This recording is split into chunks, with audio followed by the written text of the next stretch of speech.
অবশেষে কিন্তু দারুণ সুখবর পেয়ে গেলেন শিক্ষকরা। আপনারা দেখতে পাচ্ছেন যে এখানে বলা হচ্ছে যে ধৈর্য ধরুন, অচিরেই সব সমস্যার সব ভোগান্তির শেষ হবে, মাউসি ডিজির ঘোষণা।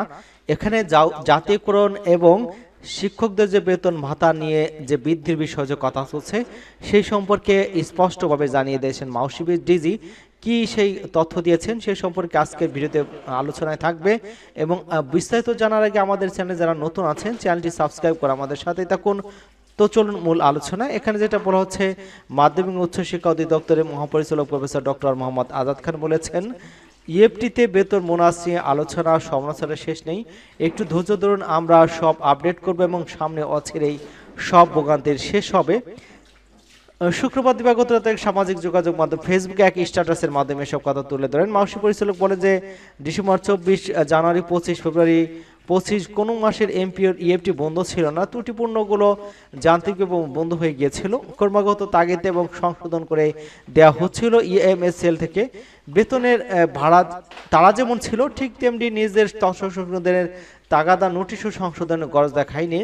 দায় চাপিয়েছে কর্তৃপক্ষের গাড়ে।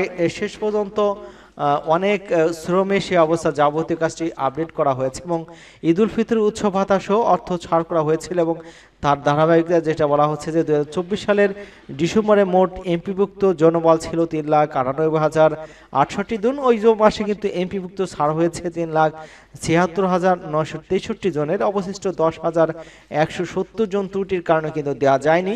এবং 2025 সালের জানুয়ারিতে মোট এমপিভুক্ত জনবল ছিল 3,98,132 জন। ওই মাসে এমপিও ছাড় হয়েছে 3,78,271 জনের, অবশিষ্ট 8,926 জনের তথ্য সংশোধনের চেষ্টা হচ্ছিল। এবং কিন্তু পুরো তথ্য কিন্তু মাঠ পর্যায় থেকে আসেনি। চলতি বছরের ফেব্রুয়ারিতে মোট এমপিভুক্ত জনবল ছিল 3,96,665 জন এবং ওই মাসে এমপি ছাড় হয়েছে 3,77,350 জন, অবশিষ্ট ছিল 8,380 জনের তথ্য কিন্তু সংশোধনের চেষ্টা ছিল, কিন্তু পুরো তথ্য মাঠ পর্যায় থেকে আসেনি। এবং মার্চে মোট এমপিভুক্ত জনবল ছিল 3,97,386 জন এবং ওই মাসে এমপি ছাড় হয়েছে 3,76,602 জনের এবং অবশিষ্ট 9,849 জনের তথ্য সংশ্লিষ্ট ছিল, কিন্তু পুরো তথ্য কিন্তু মাঠ পর্যায় থেকে আসেনি।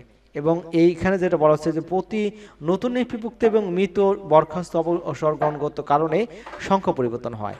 এই তথ্যগুলো যাচাইয়ের পর যুক্ত বিযুক্ত হয় সকল ক্ষেত্রেই মোটামুটি 8-9 হাজার শিক্ষকের তথ্য আপডেট হচ্ছে।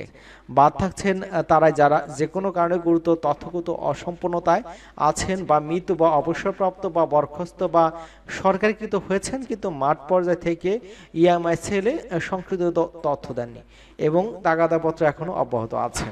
মাউসিদি জানান, এমপিভুক্ত ইএফটিতে বা বেতন, এই বোনাস ইত্যাদি নিয়ে আলোচনা সমালোচনার শেষ নেই, একটু ধৈর্য ধরুন, আমরা সব আপডেট করব এবং সামনে ছেলে সব ভোগান্তির শেষ হবে ইনশাল্লাহ।